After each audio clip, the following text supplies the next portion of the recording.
వీళ్ళు ఒక రిసార్ట్లో భోజనానికి పిలువపడ్డారు. అక్కడ అఘోరిని ఫ్రెండ్షిప్ చేసుకుంది. ఈవిడ అఘోరిని ఎందుకు ఫ్రెండ్షిప్ చేసుకుంది?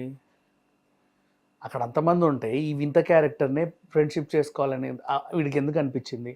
ఈవిడకి ఏదో ఒక వస్తువు కావాలి, ఆ వస్తువు ఈ అఘోరి అయితేనే తేగలదు అని డైరెక్ట్గా పరిచయమైన వెంటనే నాకు ఇది కావాలి అని అడగలేక ఓ 2 months ట్రావెల్ చేసి తర్వాత నాకు ఇది కావాలి అని అడిగింది అని ఒక వార్త. నిజమో కాదో నాకు తెలియదు, మళ్ళీ నువ్వు చెప్పేవనొద్దు. అది నేను విన్నప్పుడు నాకు తెలిసిన న్యూస్. రైట్. ఏం కావాలమ్మా నీకు అంటే నాగమణి కావాలి అని అడిగిందంట ఆ లేడీ ప్రొడ్యూసర్. నాగమణి ఉంటే సక్సెస్ అవుతాము, ఇది తెలుసుగా, ఈ రైస్ పుల్లింగ్లు నాగమణులు నమ్మే వాళ్ళు కొంతమంది ఉంటారు, చాలా మంది ఉంటారు. నాకు కావాలి, మీరు నాగ సాధువులు కదా, మీ వల్ల ఇద్దా. అవునవును, ఆ నాగమణి అక్కడ ఉంటుంది, ఇట్లా ఇట్లా ఇట్లా మేము మాత్రమే వెళ్ళగలం అక్కడికి అని ఈవిడ చెప్పేసింది.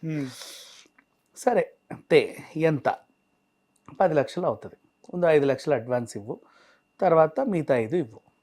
మొత్తానికి నాగమణి తీసుకొచ్చి ఇచ్చింది. ఆవిడ డబ్బులు కూడా అకౌంట్లోనే ఫెయిర్గానే ట్రాన్సాక్షన్ చేసింది, అఘోరి అకౌంట్లోనే వేసింది, బ్యాంక్ బుక్కే ఇచ్చింది, తన పేరు మీద ఉన్న బ్యాంక్ అకౌంటే. Okay. Now what happened exactly, అది అయిన తర్వాత ఇప్పుడు ఆవిడ వచ్చి నాగమణి ఇచ్చేసింది, అమ్మకం జరిగింది, ఫెయిర్గా ట్రాన్సాక్షన్ కూడా అయింది. నీలాంటోడుకో నాలాంటోడుకో చూపించింది, నాగమణి చూడు అని. నీ బొందది చార్మినార్లో 50 రూపాయలే అన్నావు. అవునా కాదా? నాగమణి ఏడుంటుంది, అదేదో పిచ్చిది, నీకేదో మోసం చేసింది. ఓ మై గాడ్, వద్దు, అఘోరి అఘోరి అఘోరి. ఏమే నాగమణి అని చెప్పేసి నాకు ఇదేదో ఇచ్చావంట, నేను తెచ్చింది నాగమనే, నీకు అది కాకపోతే నన్ను ఏం చేయమంటావు, నేను కూడా కొనే కదా నీకు ఇచ్చిన, అక్కడ దొరుకుద్దని నాకు తెలుసు, నేను అదే తీసుకొచ్చి నీకు ఇచ్చిన. నేను తెచ్చిన చోట అయితే అది ఫెయిరే, మేబీ నువ్వేమన్నా నాటకాలు ఆడుతున్నావేమో, నేను ఇది నా అవసరం లేదు, నీ నాగమణి నువ్వు తీసుకో, నా డబ్బులు నాకు ఇచ్చేయి. కుదరదు, నేను మళ్ళీ అక్కడికి వెళ్ళను, ఒకసారి అమ్మిన తర్వాత మళ్ళీ వాళ్ళు ఎట్లా రీఫండ్ ఇస్తారు, నీ డబ్బులనే నాళ్ళకి ఇచ్చేసిన, నాకేం ఇందులో మిగిలేది ఏమి ఉండదు, ఏదో నీ కోసం సేవ చేశాను నేను, నాకు అదంతా తెలియదు, నా డబ్బులు నాకు ఇచ్చే, నీ నాగమణి నువ్వు పట్టుకెళ్ళు. కుదరదు, ఇంకోసారి చెప్తున్నా జాగ్రత్త, నిన్ను లేకుండా చేస్తా, పోవే, ఏం చేసుకుంటావు చేసుకోపో, నీ సంగతి నేను చూస్తా, నీ సంగతి నేను చూసుకుందాం అని చెప్పేసి డిషం కటిఫ్. అయితే 6 నెలల తర్వాత వీళ్ళ పరిచయం అయ్యి 6 నెలల తర్వాత ఫిబ్రవరిలో ఆ లేడీ ప్రొడ్యూసర్ కేసు పెట్టింది, నన్ను మోసం చేశాడు అని.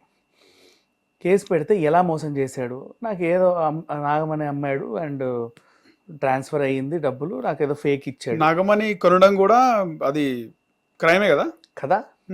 అందుకు అక్కడ హోల్డ్ అయిపోయింది ఆ కేసు. ఏం చేయాలో అర్థం కాలే. ఫిబ్రవరిలో ఆ కేసు హోల్డ్ అయిపోయింది. ఇప్పుడు ఏం చేయాలి?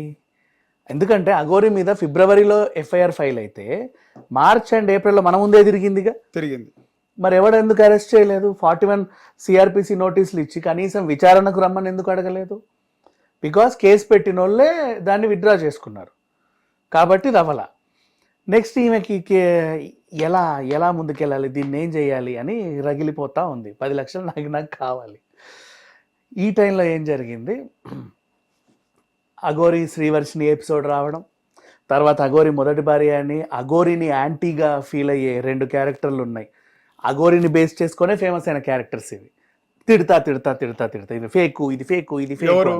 ఎవరో నాకు వాళ్ళ పేర్లు కూడా తెలియదు, గుర్తుండవు ఇట్లాంటి క్యారెక్టర్స్. సో వాళ్ళు ఏం చేసి అదే పని అన్ని ఛానల్స్కి వెళ్ళి అఘోరి ఫేకు, అఘోరి అది, అఘోరి ఇది, ఇట్లా అట్లా అని చెప్పేసి అన్నారు. వాళ్ళు ఏం చేశారు, ఒక ముసుగు మనిషిని తీసుకొచ్చి అఘోరి మొదటి పెళ్ళాం అని చెప్పేసి కేసు వేద్దాం అనుకున్నారు.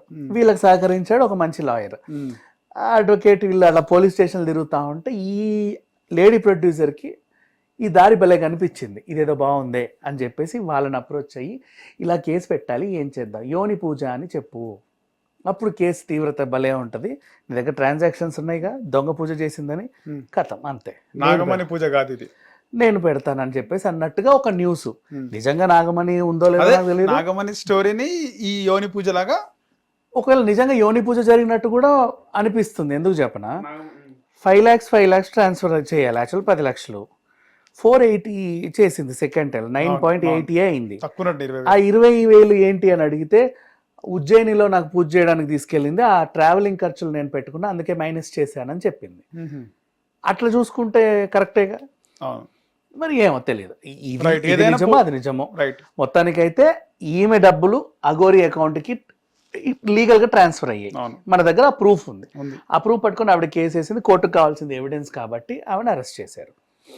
ఇప్పుడు ఒకవేళ అఘోరి ఏం చెప్పుకుంటుంది రేపటి రోజు ట్రయల్ రన్ ఇంకా, లేదండి ఆవిడ ఏదో సినిమాకి క్లాప్ కొడితే 10 లక్షలు ఇస్తా అంటే నేను ఎగేసుకుంటూ వెళ్ళాను, అది నాకు దక్షిణ ఇచ్చింది, నా దక్షిణ నా ఇష్టం ఎంతైనా ఇచ్చుకోవచ్చు, నాకు భక్తులు ఎంతైనా సమర్పించుకుంటారు, రూపాయి ఇచ్చేటోళ్ళు ఉంటారు, 10 లక్షలు ఇచ్చేటోళ్ళు కూడా ఉంటారు, అలా ఇచ్చి ఇప్పుడు ఇలా ఫేక్ కేసు పెట్టిందని ఈవిడ కూడా చెప్పుకోవచ్చు, వాళ్ళ ఇష్టం అది ఏంటనేది మనకు తెలియదు. రైట్. ఇప్పుడు నేను అఘోరి మంచిది అని నేను అనట్లా, అఘోరిని చెడ్డది అని తిరిగే వాళ్ళు మంచోళ్ళో కాదో కూడా మనకు తెలియదు, వాళ్ళందరూ మంచోళ్ళని క్లారిటీ లేదు.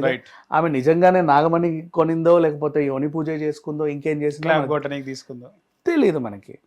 సో ఈ దీంట్లో ఏదైనా నిజాలు తెలిసేంత వరకు కేసు ఇంకా పూర్తి అవ్వాలి. ప్రజెంట్ ఆవిడ జైలు రిమాండ్ లో ఉంది అంతే. రిమాండ్ లో ఉన్నంత రిమాండ్ రిపోర్ట్ లో సరైన ఆధారాలు బయటకు వస్తాయి ఖచ్చితంగా. అదే ఒక్క నిమిషం, రిమాండ్ లో ఉన్నంత మాత్రాన అండర్ ట్రయల్ లో ఉన్నంత మాత్రాన వాళ్ళు నేరం చేసినట్టు కాదు, ఎప్పుడో రుజువు అవుతుంది. కానీ ఇంట్రాగేషన్ రిమాండ్ రిపోర్ట్ నిన్న వచ్చింది కదా, ఇంట్రాగేషన్ లో ఖచ్చితంగా 90% నిజమే చెప్తారు కదా, ఈవెన్ మొత్తం కూడా నిజమే చెప్పొచ్చు. పోలీసులు వాళ్ళ స్టైల్లో ఇంట్రాగేషన్ చేసినప్పుడు నిజాలు బయటకు వస్తాయి కదా, ఏమంటారు? కరెక్టే, వాళ్ళు కూడా నిజం చెప్తారో అబద్ధం చెప్తారో మనకు తెలియదు. కొంతమంది స్ట్రాంగ్ అబద్ధం కూడా చెప్పొచ్చు, కొంతమంది స్ట్రాంగ్. మొత్తానికైతే వీడు అబ్బాయే పార్ట్స్ సర్జరీ చేయించుకున్నాడు, ఫీమేల్ పార్ట్స్, కానీ వీడు మగవాడి లాగానే మైండ్ సెట్ ఉంది, మగవాడి బిహేవియరే ఉంది, మగవాడి ఫీలింగ్సే ఉన్నాయని చెప్పి నిన్న అది అందరూ తెలిసిందే. మగవాడిగా ఆర్డర్ ట్రాన్స్ఫార్మ్ అయ్యాడు.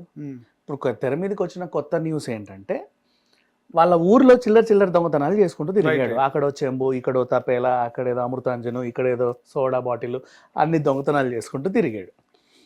తిరిగితే ఊరోళ్ళందరూ వచ్చి మీద పడి కట్టేసి కొట్టారు, మా సోడా బాటిల్ నాకి, నా తబేలా నాకి, నా చెంబు నాకి, నా చాట నాకి అని. ఓకేనా?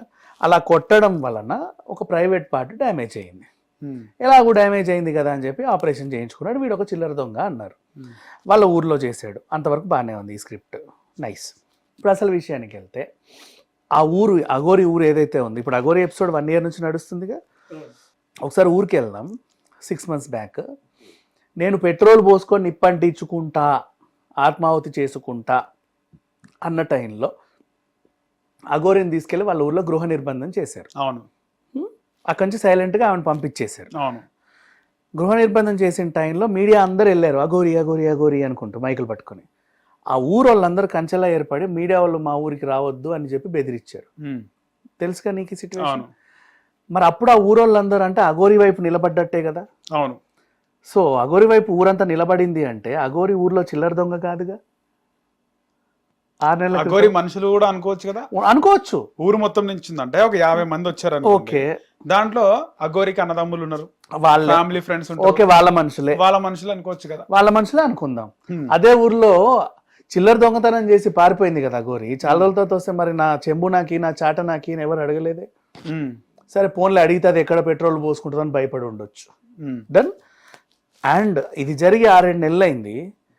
అఘోరి మీద ఎప్పుడు ఎలిగేషన్స్ వస్తా ఉన్నాయి. ఆమె రెగ్యులర్గా అన్ని ఛానల్స్కి ఇంటర్వ్యూలు ఇస్తూ ఉంది. ఒకడు వచ్చి చెప్పలేదు ఎందుకు, నా 4 గీసుకునేది ఎత్తుకెళ్ళాడు, నా దువ్వెని ఎత్తుకెళ్ళాడు, నా గొలుసు ఎత్తుకెళ్ళాడు, నా వాచి ఉంగరం ఎత్తుకెళ్ళాడు అని ఒకడు చెప్పాల. ఇప్పుడు ఈ లోపు అయితే ఎవరు చెప్పలేక ఇప్పుడు వచ్చింది బయటికి. అవునా కదా?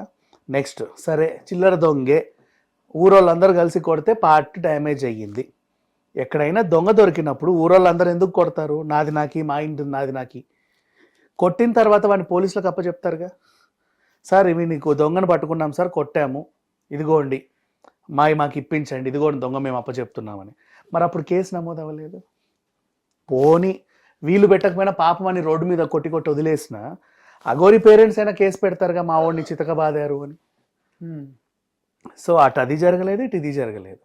ఇప్పుడు కొత్తగా ఎందుకు వచ్చింది అంటారు? దట్ ఈస్ వాట్, దానికే కదా ఆ క్వశ్చన్స్ ఆన్సర్ ఎవరి దగ్గర ఉండవు. ఇప్పుడే ఎందుకు వచ్చింది? సో ఇప్పుడే కదా రిమాండ్ లో అంటే సరే అరెస్ట్ అయింది. నెక్స్ట్ ఇంకొకటి, అఘోరి అరెస్ట్ అయింది, 14 రోజులు రిమాండ్ లో ఉంది, మళ్ళీ 14 రోజులు పొడిగింపు జరుగుతుంది. హిట్ టీవీ యాప్, ఇందులో short news, live news, entertainment shows, movies, digital magazines తో పాటు మీ జిల్లా వార్తలను కూడా ఫ్రీగా చూడొచ్చు. ఇంకెందుకు ఆలస్యం, వెంటనే హిట్ టీవీ యాప్ ని డౌన్లోడ్ చేసుకుని ఫ్రీగా ఎంటర్టైన్మెంట్ పొందండి. Hit TV app. Hit TV app. please download Hit TV app. Hit TV యాప్ని ఫ్రీగా డౌన్లోడ్ చేసుకొని ఎంజాయ్ చేయండి. మీకు నచ్చిన ఎంటర్టైన్మెంట్ కోసం హిట్ టీవీ యాప్ ని ఫ్రీగా డౌన్లోడ్ చేసుకుని ఎంజాయ్ చేయండి. హిట్ టీవీ యాప్ని డౌన్లోడ్ చేసుకుని ఆస్వాదించండి, ఆశీర్వదించండి. ఇంతమంది సెలబ్రిటీలు హిట్ టీవీ యాప్ ని డౌన్లోడ్ చేసుకోండి అని చెప్తున్నారంటే ఎంత మంచి యాప్ ఆలోచించండి. అమెరికా అమెరికా అమెరికా అమెరికాలో చదవాలనుకునే వాళ్ళకి విశ్వసనీయమైన పేరు మన శౌర్య consultancy. UK Law 1 Year Masters. UK Law 1 Year Masters. 2 years work permit up to 5 years visa. Contact Saurya Consultancy. Contact 89851 89851.